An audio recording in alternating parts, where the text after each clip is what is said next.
Cette chronique équipement est une présentation de Sport Rousseau, Hockey Expert et l'entrepôt du hockey. Bonjour, ici Bruno Gervais et je suis tellement content d'être de retour avec l'équipe Hockey le Magazine pour des chroniques sur l'équipement de hockey. Puis qui d'autre qu'un ami à moi, quelqu'un que j'ai en haute estime, le spécialiste hockey, Éric Dupont. Salut Bruno, on est très heureux de te revoir de retour avec nous cette année. On va avoir plein de sujets super intéressants. Comme les années passées, on va parler de nouveautés dans les bâtons, les patins, l'équipement, des idées cadeaux dans le temps des fêtes, peut-être parler de vêtements du Canadien. Plein de sujets super intéressants. Ça évolue tellement vite, tout ce qui est l'équipement. Puis tu as mentionné, on peut commencer avec les bâtons. Tu as 3 marques devant nous. Qu'est-ce que tu as pour nous? Bien, c'est encore cette semaine, on va voir les bâtons Warrior, Bauer et Sherwood. Mais j'ai vraiment quelque chose de vraiment intéressant ici. C'est la nouvelle série de luxe de Warrior. Un bâton alpha, un bâton covert, qui est déjà, les gens sont déjà très familiers avec ces bâtons-là. Mais en fait, une édition spéciale, un bâton blanc, des graphiques qui rappellent un petit peu les couleurs d'antan de Warrior qu'ils utilisaient, le vert, beaucoup de bleu. Puis ces bâtons sont venus avec une garantie de 60 jours qui est exclusif à Warrior dans le marché.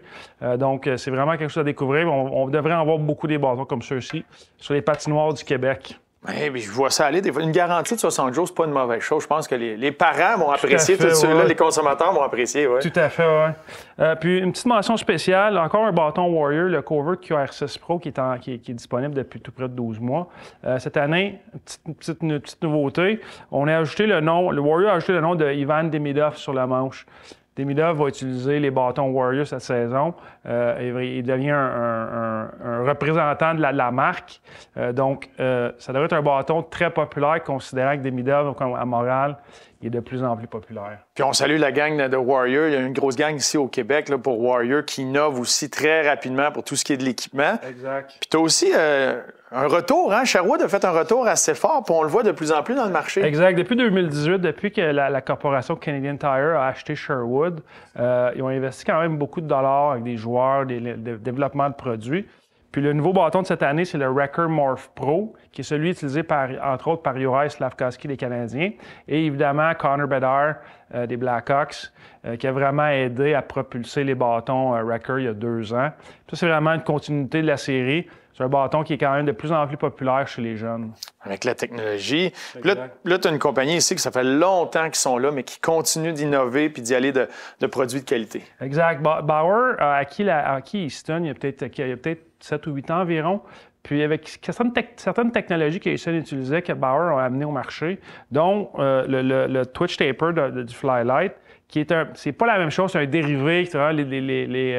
Les développeurs à Blainville, chez Bauer, ont travaillé là-dessus. Un bâton qui a été très, très bien reçu dans le marché, qui est probablement le lancement le plus réussi de la part de Bauer depuis très, très, très longtemps.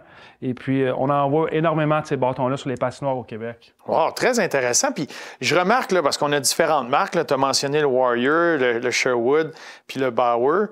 Mais c'est tout du 75 flex qu'il y a là. Est-ce qu'il y a des 100, 110, ça existe encore ou ça, c'est disparu? Surtout 100, ça n'existe plus, 110 non plus. Puis qu'est-ce qu'on voit de plus en plus, c'est que les joueurs seniors, entre autres, vont utiliser du 65, 70, 75 flex. 85 flex, qui était probablement notre flex le plus populaire il y a 5 ou 6 ans, est pratiquement disparu. Les techniques de lancer, la façon que les jeunes jouent, même les adultes. Donc, les flex qu'on utilisait peut-être nous il y a longtemps, ils sont même plus disponibles. Et ça me fascine parce que moi, quand j'ai finalement passé du bâton de bois, Sherwood, à un One Piece, c'était 110. Tu sais, il fallait que ça soit rigide, il fallait que ça soit fort. Puis je me suis mis à avoir des problèmes au poignet. J'ai descendu à 105, j'ai descendu à 100. Puis à la fin de ma carrière, j'étais à 85. Puis là, on m'a mis dans les mains un 75 en me disant « Essaye ça. » La technique de lancer a complètement changé, a évolué. Puis ça vaut la peine de venir en magasin pour comprendre quel genre d'outil qu'on a besoin. Oui, c'est beau au look comme ça, mais il faut comprendre c'est quoi l'outil, qu'est-ce que j'ai besoin, parce qu'il y a tellement de variantes à ces bâtons-là. Oui, tu sais, le point de flexion, c'est probablement la chose, bien pas probablement, c'est la chose la plus importante, quel genre de lancer que tu prends pendant un match. Il y a des joueurs qui décochent des tirs rapides, d'autres des lancers frappés, plus de lancers du poignet. Donc, chaque bâton a vraiment une technologie différente qui fait en sorte de maximiser soit la force ou la précision de tes lancers. Bien, c'est tellement important. Ça vaut la peine de venir en magasin, de fait. l'essayer avant de choisir l'outil qu'il nous faut. C'est ce que je vais aller faire. Merci beaucoup, Éric. Merci, Bruno.